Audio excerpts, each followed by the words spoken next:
Welcome to Rev Up Your Business with Hilda Gan. We are now in season 5, and we've changed the name and the focus of the podcast. Rev Up Your Business is the podcast for small to medium-sized business owners, entrepreneurs, and HR professionals. Each week, we share tips, strategies, and trends on how you can build success in your business. I share my expertise as a people-centric leader in work culture and human resources. My guests share their expertise in human resources, marketing, sales, finance, IT, leadership, and the multiple facets that you need to take care of your business. If you love to learn and want to find out how you can rev up your business, join us.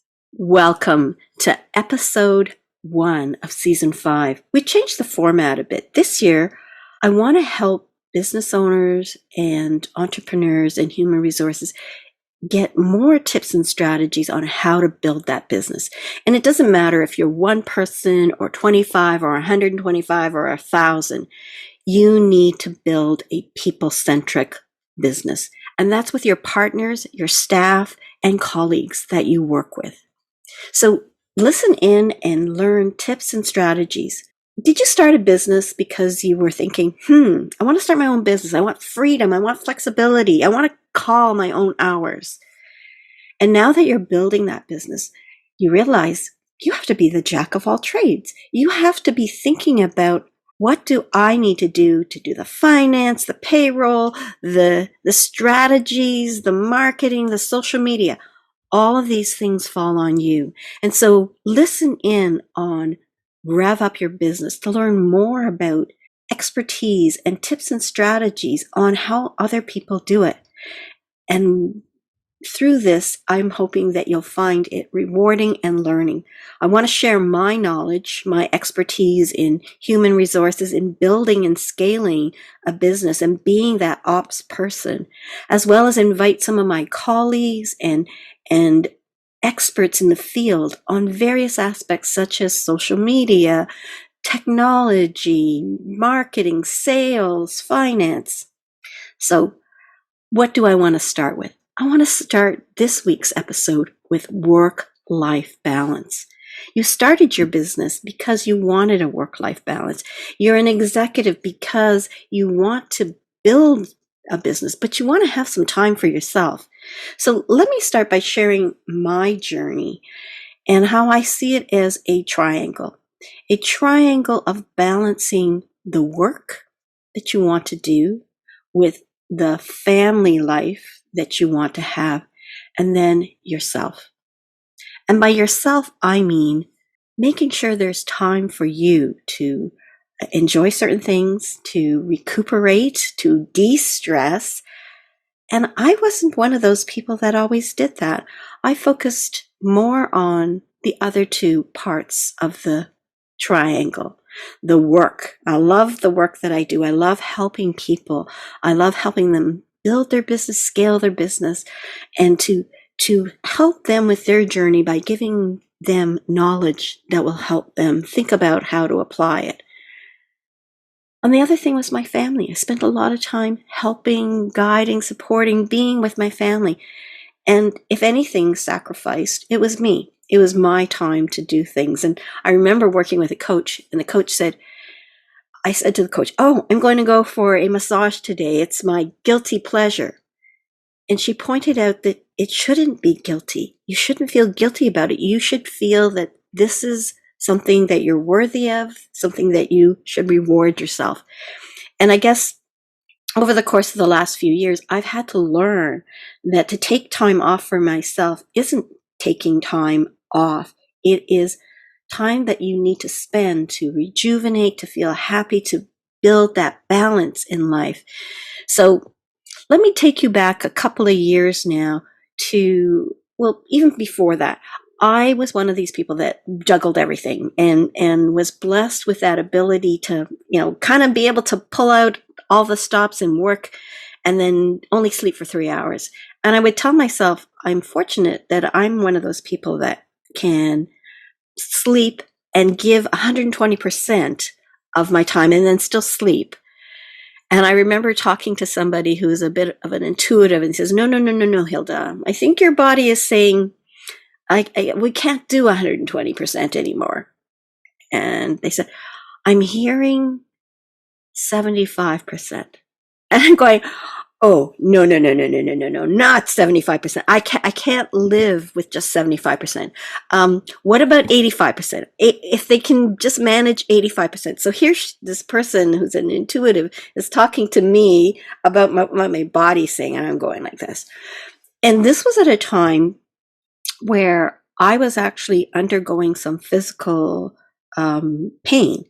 It was November of 2021, and I started to have difficulty walking, and I couldn't understand why. I thought I might have thrown it off somehow, and I would have gone to a physiotherapist, but this was when Omicron hit, and I thought, normally I'd go to a physiotherapist, but I don't think going to a physiotherapist is worth, getting sick and exposing my family to Omicron. So I just allowed it to, continue.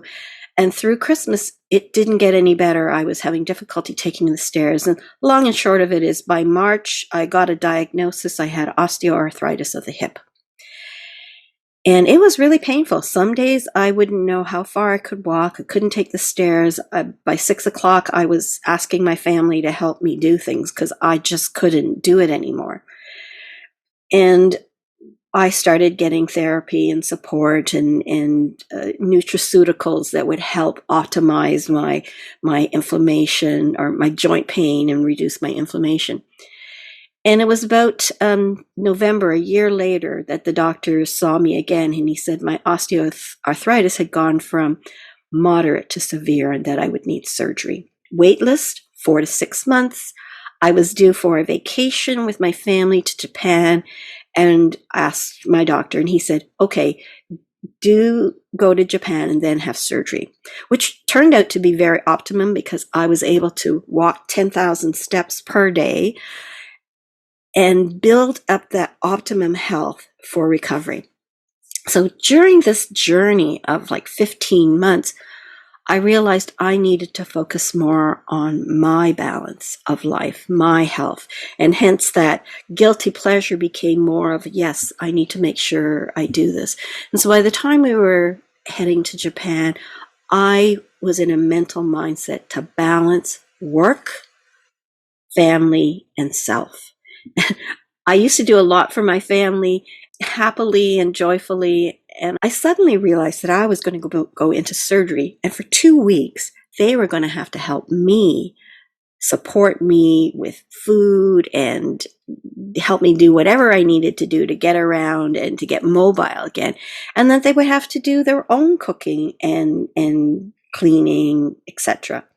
So we worked out a plan. I taught them what they needed to do, where things were that needed to be put away, etc. And I think that was a good lesson for me to let go, because I think I have that difficulty. I'm fairly organized and I like to do things for myself. So I, during this journey, learned to balance the work, family, and me. And post-surgery, I took it easy for 2 weeks. And then a week after that, I started to put on one work-related activity per day. And then that became 2. And now I find myself, after 4 months post-surgery, back to normal. I want to share this story with you because I want people to realize we need to make sure we balance the work, the family, and the me time. And for me as a person, the me time was the hardest part. I would almost say I have to consciously think about doing this for me.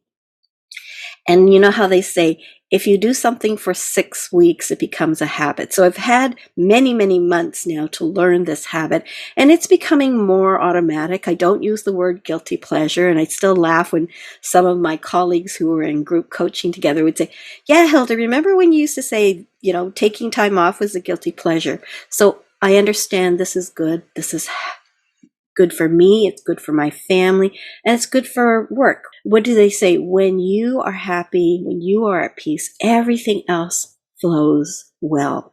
The connections with your family, your friends, the work, they flow well. And to me right now, things are flowing well. So my tip and strategy for you today is to think about, number one, why did you start a business? And find that joy and find that passion. And when you have so much work that you're doing, think about, is it time now for me to bring on more people to help me? I can't be a jack of all trades. And if somebody can do something better than me in a fraction of the time, then I need to bring that person on. Because sometimes when you're doing stuff, you realize, oh, well, if I had more time, I would do this. And where you should be focusing your time is building the business and getting revenue for that business and leveraging that by having people that can help you do the other parts of the work. So I'm sharing this with you to help you realize how you can build a better you by balancing work, life, family, and self.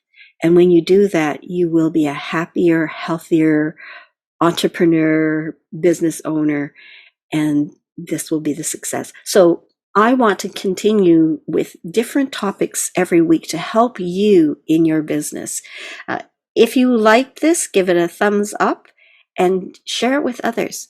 There's more to come. I'm going to talk about mission, vision, and values, which sounds to you, but it is a must. It is a must for small business owners, no matter what size you are, to have a mission, vision, and values. This will give you a foundation, and this will help you build your business. Stay tuned for that section. So join me in the weeks to come as I bring on people to talk about how do you become more productive? What do you do to build your energy and maintain it? What about IT? What do you need to do to build IT in a way that is a return on investment? So join me in future episodes. To connect with me, check me out on my website, www.peoplebrightconsulting.com. Look me up in LinkedIn as Hilda Gan. And if you'd like to know more, I do offer a free discovery call, 45-minute session, just to learn anything you'd like to know about how to build a business, scale a business, the human resources side of building a business. How do you keep your staff? Email me directly at hildagan@peoplebrightconsulting.com. Take it easy and have a great day and a wonderful journey. Thank you for tuning in to Rev Up Your Business with Hilda Gan. Be sure to like, comment, and subscribe to our podcast on YouTube and Spotify to stay up to date with all of our latest episodes. For more HR tips, strategies, and to learn how you can create a people-centric workplace, visit our website at peoplebrightconsulting.com.